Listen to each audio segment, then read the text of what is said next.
जय हिंद साथियों, आप सभी का स्वागत करता हूं आप सभी के अपने YouTube platform smart study DS पर। साथियों, जो 7 सितंबर की परीक्षा यूपी SSC पेट की है, उससे कुछ घंटे पहले मैं ये वीडियो आपके लिए रिकॉर्ड कर रहा हूं और रहे आपके 76 क्वेश्चन आपके लिए समर्पित करना चाहता हूं आपकी 7 सितंबर की परीक्षा को क्रैक करने के लिए। तो अगर आपकी परीक्षा पहली शिफ्ट में है या दूसरी शिफ्ट में है, मैं कहूँगा इन सारी क्वेश्चंस को घोल कर पी जाइएगा, आपका पेपर जो है वो क्रैक हो जाएगा, आपका पेपर बहुत इजीली क्रैक होगा। तो क्लास स्टार्ट हो चुकी है और पूरे के पूरे यहाँ पर 76 क्वेश्चन करवाऊंगा। आप अपना मनोमस्तिष्क थोड़ा सा खोल करके ध्यान केंद्रित करके इन सभी सवालों को तैयार करिए। मैं कहूँगा भरोसे के साथ यहाँ तक आपको कई सारे क्वेश्चंस एग्जाम में देखने को मिलेंगे। तो यहाँ पर बहुत तेजी के साथ हम लोग इन क्वेश्चंस को करेंगे क्योंकि कुछ घंटों बाद आपकी परीक्षा होने को है 7 सितंबर की। कह रहा सिंधु घाटी सभ्यता के निम्न में से किस स्थल को सबसे पहले खोजा गया था। और ये जो क्वेश्चंस हैं तैयार किए गए हैं ये 6 सितंबर की दोनों शिफ्ट के आधार पर। वहां पर देखा गया कि किन किन टॉपिक्स पर क्वेश्चन पूछे गए हैं, उन सभी टॉपिक्स को यहां पर कंप्लीट किया गया है आज की इस वीडियो के माध्यम से। कह रहा सिंधु घाटी के सभ्यता के किस स्थल को सबसे पहले खोजा गया था, तो सबसे पहले हड़प्पा स्थल को खोजा गया था। नेक्स्ट नंबर का क्वेश्चन कह रहा सिंधु सभ्यता के लोग क्या बनाने के लिए तांबे और टिन को मिश्रित करते थे, तो यहाँ पर कांस्य बनाने के लिए तांबे और टिन को मिश्रित करते थे। क्योंकि पूछा गया था कि सिंधु सभ्यता किस युग की सभ्यता है, तो ये कांस्य युगीन सभ्यता है। ये आपसे क्वेश्चन पूछा गया था कल की शिफ्ट में। कह रहा धौलावीरा राज्य कहाँ स्थित है, तो ये यूनेस्को के विश्व विरासत जो है स्थल में शामिल है, इसलिए ये बार बार पूछा जाता है। तो ये आपका कहाँ पर है, गुजरात में है। नेक्स्ट नंबर का क्वेश्चन है कि पाषाण युगीन लोगों ने सबसे पहले किसे पालतू बनाया था, तो यहाँ पर कुत्ते को बनाया था। राइट आंसर बी के साथ। अब अगला क्वेश्चन कह रहा मानव द्वारा सर्वप्रथम प्रयुक्त अनाज क्या था, तो सबसे पहले गेहूं, जौ या चावल, बाजरा। तो राइट आंसर जौ के साथ जाना चाहिए। अगर आपसे पूछ ली यहाँ पर सबसे पुराना वेद क्या है, तो ऋग्वेद है। और अगला वेद यानी कि देखिए अगला क्वेश्चन कह रहा धनुर्वेद और यजुर्वेद का उपवेद है, इसका संबंध निम्न में से किससे है आपको बताना है। अगर बात किया जाए इसका जो संबंध है तो ये आपका किससे है, युद्ध कौशल से है। राइट आंसर देख लीजिएगा, क्योंकि इसमें से अगर पूछ लिया जाए कि इनमें से किस वेद से संगीत से ज्ञान मिलता है, तो वो आपका साम वेद में हो जाता है। आंसर आपका ऑप्शन नंबर सी के साथ जाना चाहिए। अगला क्वेश्चन कह रहा है नंबर का क्वेश्चन कह रहा है यहाँ पर किस शासक ने बौद्धों के लिए विख्यात विक्रमशिला विश्वविद्यालय की स्थापना की थी, तो विक्रमशिला विश्वविद्यालय की स्थापना धर्मपाल ने की थी। Right answer option number D के साथ। अगर आपसे पूछ लिया जाए कि गौतम बुद्ध ने अपना पहला उपदेश जो दिया था वो कहाँ पर दिया था, तो इन्होंने पहला उपदेश अपना सारनाथ में दिया था। Right answer option number C के साथ। गौतम बुद्ध ने अपने जीवन की अंतिम वर्षा ऋतु कहाँ बिताई थी, तो अगर आपसे पूछ लिया जाए तो वैशाली आपका राइट आंसर जाना चाहिए। ऑप्शन नंबर बी के साथ आप सभी का राइट आंसर जाना चाहिए। कह रहा गौतम बुद्ध का जन्म कहाँ पर हुआ था, तो इनका जन्म जो हुआ था वो लुम्बिनी में हुआ था। लुम्बिनी में हुआ था। लुम्बिनी कहाँ पर है, ये साथियों नेपाल में स्थित है। ठीक है।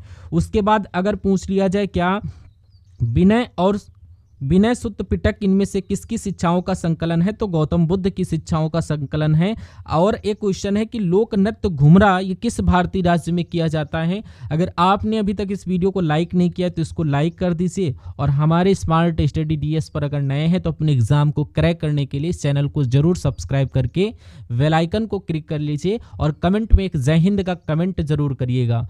और अगर हम लोग घुमरा की बात करें तो ये उड़ीसा का एक नृत्य है जो कि आपसे बहुत पूछा जाता है कि घुमरा कहाँ का है। अगर आपसे पूछ लिया जाए नृत्य शैली डोलू कुनिया किस राज्य से संबंधित है, तो ये आपका केरल से संबंधित है, यानी कि जो डोलू कुनिया नृत्य शैली केरल की है। अगला देखिए यहाँ पर कह रहा निम्नलिखित में से किस नृत्य में महिलाओं द्वारा सिर पर जले हुए दियों के साथ प्रदर्शन किया जाता है, तो यहाँ पर कोली नृत्य की बात चल रही, यानी कि कोली नृत्य में महिलाएं क्या करती हैं, सिर पर जले हुए जीते रखकर फिर प्रदर्शन करती हैं। अगला देखिए यहाँ पर कह रहा है देश और उसकी राजधानी का उनमें से कौन सा युग्म सुमेलित नहीं आपसे पूछा जा रहा, फटाफट बताइए। एक राजधानी इसमें से गलत होगी, बाकी 3 सही होंगी, तो आपको बताना है कौन सी गलत है। तो कजाकिस्तान की अगर बात करें तो इसकी राजधानी यहाँ पर कौन सा है, अस्ताना है।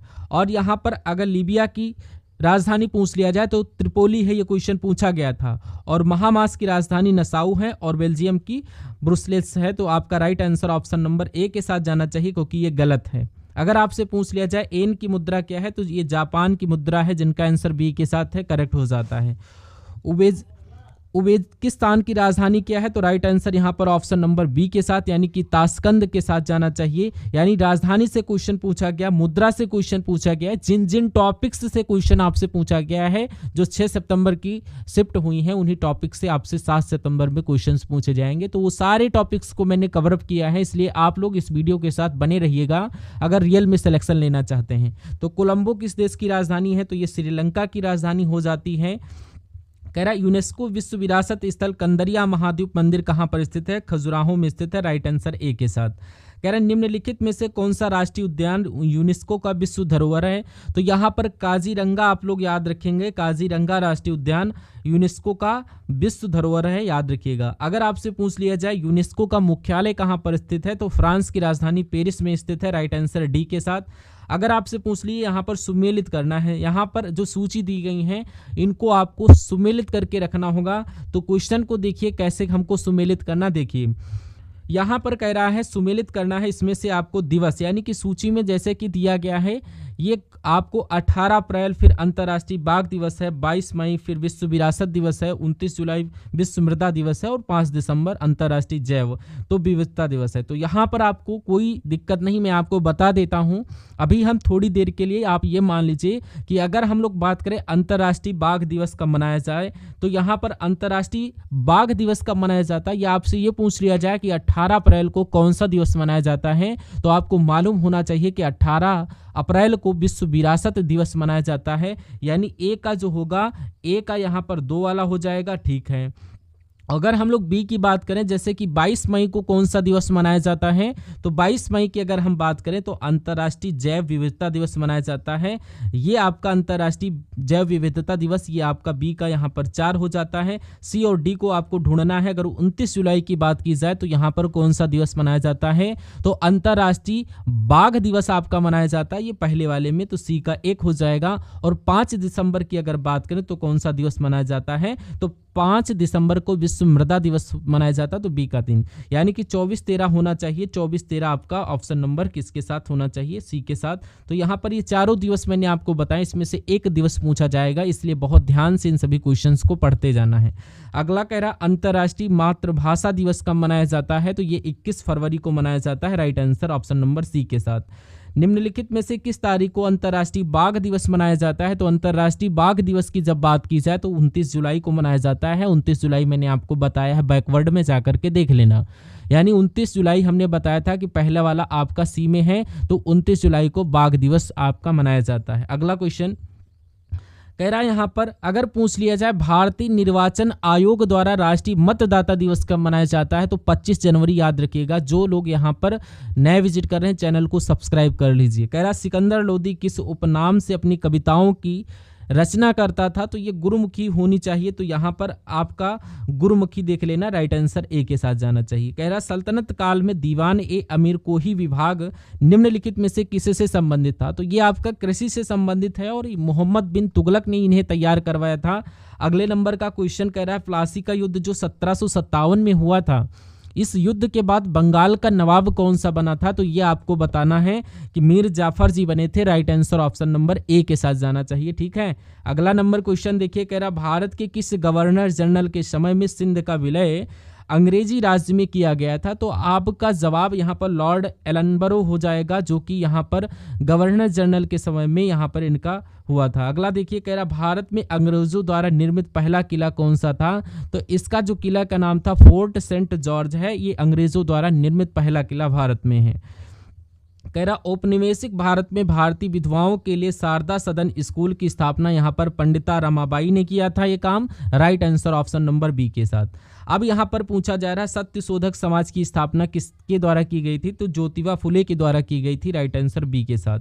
अगला कह रहा है यहाँ पर वेदों की ओर लौटो का नारा किसने दिया था, तो ये दयानंद सरस्वती के द्वारा दिया गया था वेदों की ओर लौटो का नारा। आंसर जिनका बी है तो बिल्कुल सही है। उसके बाद देखिए यहाँ पर क्वेश्चन कह रहा है 1857 के विद्रोह के समय में भारत का गवर्नर जनरल कौन था, तो उस समय लॉर्ड कैनिंग गवर्नर जनरल हुआ करते थे। Right answer option number C के साथ। 1857 का जो विद्रोह हुआ था तो बिहार में किसने नेतृत्व किया था, तो बिहार से यहाँ पर कुंवर सिंह के द्वारा ये नेतृत्व किया गया था। अगर पूछ लिया जाए असहयोग आंदोलन कब समाप्त हुआ, तो 1922 में ये समाप्त हुआ था। राइट आंसर सी के साथ। अब कह रहा 1923 का झंडा सत्याग्रह किस शहर में आयोजित किया गया था, तो ये 1923 का झंडा सत्याग्रह ये नागपुर में आयोजित किया गया था। आंसर जिनका ऑप्शन नंबर सी के साथ है, सॉरी बी के साथ है, तो बिल्कुल सही है। अब यहाँ पर अंग्रेजों के द्वारा यहाँ पर अगर पूछ लिया जाए हिंदुस्तान सोशलिस्ट रिपब्लिक की स्थापना कब की गई थी, तो ये आपका अंग्रेजों के द्वारा की गई थी। और अगर यहाँ पर आपसे पूछ लिया जाए कांग्रेस सोशलिस्ट पार्टी के संस्थापक सदस्यों में से एक थे, तो यहाँ पर नटराजन अन्नादुराई या यहाँ पर एस के पाटिल, तो आपके राम मनोहर लोहिया इस क्वेश्चन का करेक्ट आंसर हो जाएगा। अगर आपसे पूछ लिया जाए हिमालय की श्रेणी में कौन प्राचीनतम है, तो यहाँ पर बृहत हिमालय श्रेणी ये प्राचीनतम है। राइट आंसर ए के साथ जाना चाहिए। हिमालय पर्वत श्रेणी में निम्नलिखित में से किस राज्य का हिस्सा नहीं है, ये आपसे अगर पूछ लिया जाए तो आप लोग क्या राइट आंसर बताओगे? उत्तराखंड का है, सिक्किम का है, हिमाचल प्रदेश, लेकिन उत्तर प्रदेश का नहीं है तो यही आपका राइट आंसर हो जाएगा। बारी दोआब किसके बीच का क्षेत्र है, तो ये तो ब्यास और रावी नदी के बीच का क्षेत्र है। ये ऐसा कहाँ पर लिखा हुआ, रावी और ब्यास, ये आपका यहाँ पर right answer option number B के साथ जाना चाहिए। निम्नलिखित में से किस नदी को ब्याथ भी कहा जाता, तो ब्याथ नाम से झेलम नदी को जाना जाता, ऑप्शन ए के साथ जाना चाहिए। निम्नलिखित में से कौन सी नदियाँ पश्चिम दिशा की ओर बहती हैं और अरब सागर में मिलती हैं, बताइए। तो यहाँ पर जो नर्मदा और ताप्ती नदियां हैं ये पश्चिम दिशा की ओर बहती हैं और अरब सागर में मिलती हैं। Right answer option number D के साथ। उत्तर प्रदेश में स्थित त्रिवेणी संगम इनमें से कौन सी नदियां मिलती हैं, तो ये तो आप सभी को मालूम होना चाहिए, गंगा यमुना सरस्वती कहाँ पर लिखा हुआ है, ऑप्शन नंबर ए में लिखा हुआ है। तो ये तीन नदियां जो हैं ये त्रिवेणी संगम में मिलती हैं। Right answer option number A के साथ। पृथ्वी के धरातल पर सर्वाधिक विस्तृत शैली कौन सी है, तो यहाँ पर अवसादी शैलों की बात चल रही है। राइट आंसर ए के साथ। अगला देखिए निम्नलिखित में से प्राथमिक शैल कौन सी है, तो यहाँ पर आग्नेय जो शैल है यही आपकी प्राथमिक शैल है। चट्टानों में जीवाश्म पाए जाते हैं कौन से, तो यहाँ पर अवसादी चट्टानों में जीवाश्म पाए जाते हैं। राइट आंसर बी के साथ। भूमि सुधार के विषयों के अंतर्गत हैं, तो यहाँ पर जो भूमि सुधार है ये संघ सूची के विषय के अंतर्गत नहीं आती, समवर्ती के भी नहीं, ये आपकी भूमि सुधार राज्य सूची के विषयों के अंतर्गत आती है। Right answer option number C के साथ। नेक्स्ट नंबर का क्वेश्चन, निम्नलिखित में से कौन सा विषय भारतीय संविधान की 7वीं अनुसूची की सूची 3 समवर्ती सूची में शामिल है, मुझे बताइए। तो यहाँ पर दंड प्रक्रिया शामिल है। दंड प्रक्रिया आपके सवाल का बिल्कुल करेक्ट आंसर हो जाता है। अगला क्वेश्चन कह रहा है कौन संघ सूची में, अगर हम बात करें यहाँ पर रेलवे शिक्षा 1, तो यहाँ पर जो रेलवे है ये संघ सूची में है, ये बात आपको याद रखना है। क्वेश्चन रिपीट हो सकता है, पूछा जा सकता है आपके एग्जाम में। अगला देखिए यहाँ पर क्वेश्चन आपकी स्क्रीन पर इंपॉर्टेंट क्वेश्चन है आपके एग्जाम के पॉइंट ऑफ व्यू से, तो क्वेश्चन को देखिए और राइट आंसर बताने की कोशिश करिए कमेंट बॉक्स में। क्वेश्चन क्या कह रहा है, देखिए कह रहा है भारतीय संसद के परिक्षेप के में शून्यकाल किसे कहते हैं, तो परिपेक्ष में शून्यकाल की अगर बात की जाए तो यहाँ पर संसदीय कार्यवाही के पूर्व का समय या प्रश्न के तुरंत बाद का समय, यहाँ पर प्रश्न काल का जो होता है उसके तुरंत बाद का समय राइट आंसर हो जाता है। अगर आपसे पूछ लिया जाए वित्त मंत्री संसद में बजट प्रस्तुत करते हुए, इंपॉर्टेंट क्वेश्चन है, अगर फंसेगा तो डिक्टो फंसेगा, इंपॉर्टेंट क्वेश्चन है। वित्त मंत्री संसद ने बजट प्रस्तुत करते हुए उनके साथ अन्य प्रलेख भी प्रस्तुत करते हैं जिनमें बृहद आर्थिक रूपरेखा विवरण भी सम्मिलित रहता है। यह पूर्वोक्त प्रलेख निम्न आदेशन के कारण प्रस्तुत किया जाता है, तो किस आदेश के कारण यहाँ पर प्रस्तुत किया जाता है ये आपसे पूछा जा रहा है।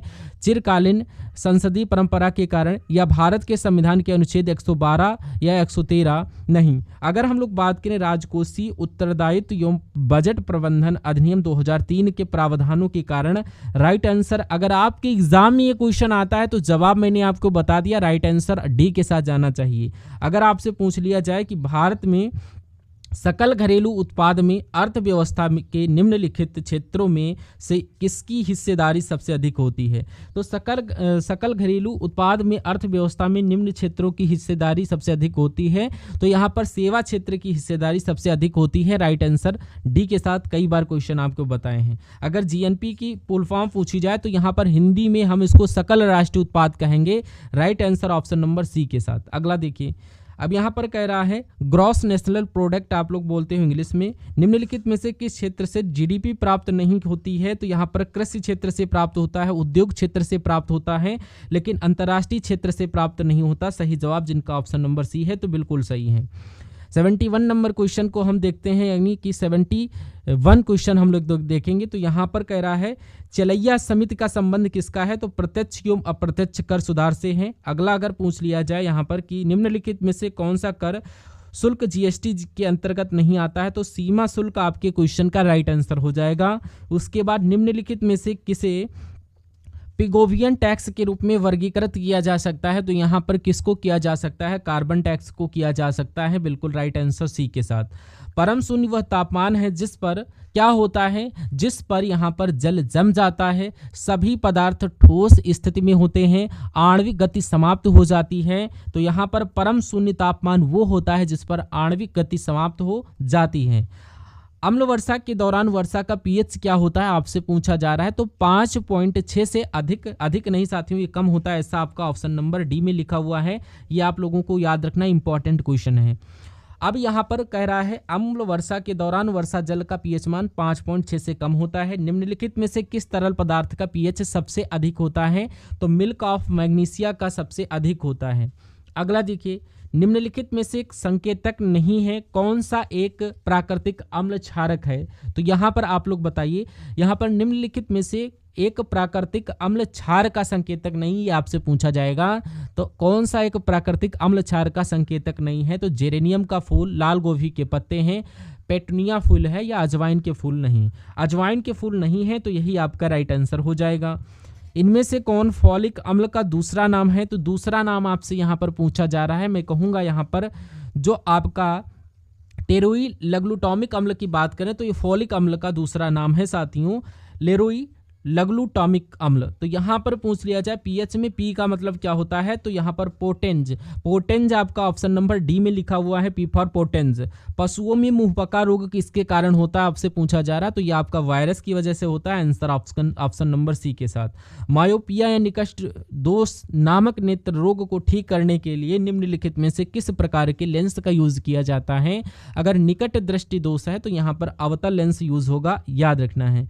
आज के सेशन का लास्ट क्वेश्चन कह रहा पायरिया एक ऐसा संक्रमण है जो मसूड़ों के ऊतकों को प्रभावित करता है और यदि इसे अनुपचारित छोड़ दिया जाए तो दांतों को नुकसान हो जाता है। तो एक जीवाणु जनित संक्रमण है। आंसर आपका ऑप्शन नंबर ए के साथ हो जाएगा, जो कि आपका पायरिया एक जीवाणु संक्रमण है या जीवाणु जनित संक्रमण है, तो आपके मसूड़ों के ऊतकों को प्रभावित करता है। तो ये आपके इंपॉर्टेंट क्वेश्चन थे आज की सेशन के, जो आपके सेकंड शिफ्ट में अभी आप लोगों का होगा। तो आप सभी लोग इसको बहुत ही ध्यानपूर्वक देखिए सेशन को। सारे के सारे सेशन मैंने यहाँ पर इंपॉर्टेंट करवा दिए हैं। तो यहाँ पर आपने अगर इस वीडियो को अपने मित्रों के साथ शेयर नहीं किया तो इसको जाकर के तुरंत शेयर करिए। हम लोग मिलते हैं अगले पार्ट में, तब तक के लिए जय हिंद, वंदे मातरम साथियों।